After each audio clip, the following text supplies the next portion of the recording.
Hi, so this is the second half of the links wage rate sheet. So we've already created our names and now we're going to use those particular names.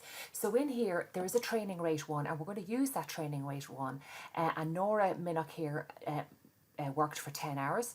So we just go equals to start the 10 hours, which is B4 multiplied by. Now we could start to type in the name, but actually just in case you forget it, you can just click on it over here and we can click on the yellow one over there. And then just when we're finished, don't go back, just press enter. Okay, so if you click in here now, you can see if you double click in here, it's B4 multiplied by training 1 wage rate, which is perfect. So then because it's a name, we can click and drag down and that's going to be perfect. Okay, so we can put in our totals and then we can drag it across. So that's fine. Now we'll do exactly the same here. So equals to start the 16 multiplied by, and again, rather than having to type it out, we just click on it and again press enter at the end to bring it through. And click and drag down, get our totals, select the cell you want the total to go into, and then click on your AutoSum and press enter. So click on your 38 and click, oh, missed it, click on your 38, wait till you get the right mouse and click and drag across.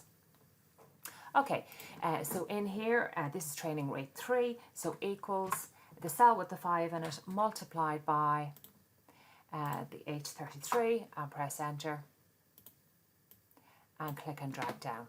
Okay, and we'll do our totals.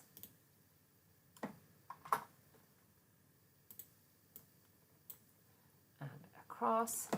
And in here equals, this is the minimum wage multiplied by the minimum wage. Click and drag down. AutoSum. And across. And there's also a supervisory rate as well.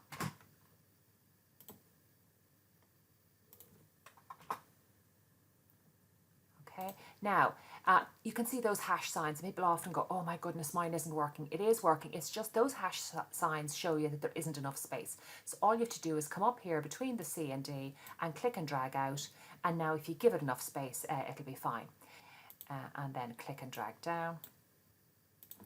Put in our AutoSums. And click and drag across. Now this is done. We've done all our calculations, but now looking at what else we've been asked to do. So we've done our calculations, but this certainly isn't ready for printing. We've no lines, our headings don't line up or anything, and our decimal points are all over the place. So I'm going to select this one up over here, and I'm going to use the comma. So I'm selecting the whole column by clicking on the C at the top and clicking on the comma there, and that brings everything to 2 decimal points. So that looks good. That's looking fine. Now I also think that both columns C and B and C should be right aligned. So we'll right align those so all our headings are lined up nicely. So that's looking better already. Now we'll want to put on some borders. So I'm going to select like this. I'm letting go my mouse. I'm holding down Control. And I'm going to select like this. I'm keeping Control held down and I'm clicking and dragging across the areas I want, keeping Control held down as I click and drag across. So I have all of those areas, but I don't have the lines in between selected. And then I come in here and go all borders, and I'll come in here and go thick outside border, which gives us a nice border on the outside. And maybe we'll click and drag over the top here and do merge and center. And maybe increase it, and we could put on some shading. Okay, and I might put some borders on that.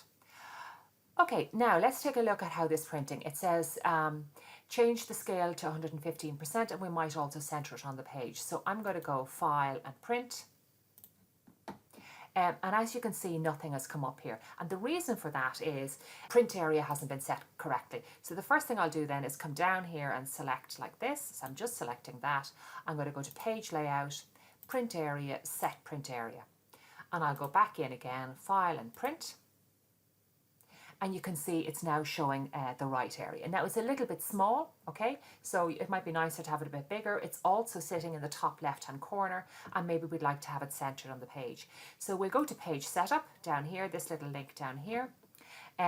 we were asked to increase it to 115%, and we'll take a look at that.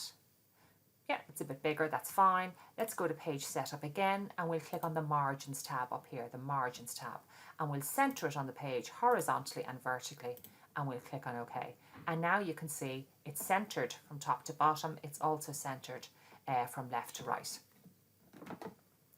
Okay, that's us done then.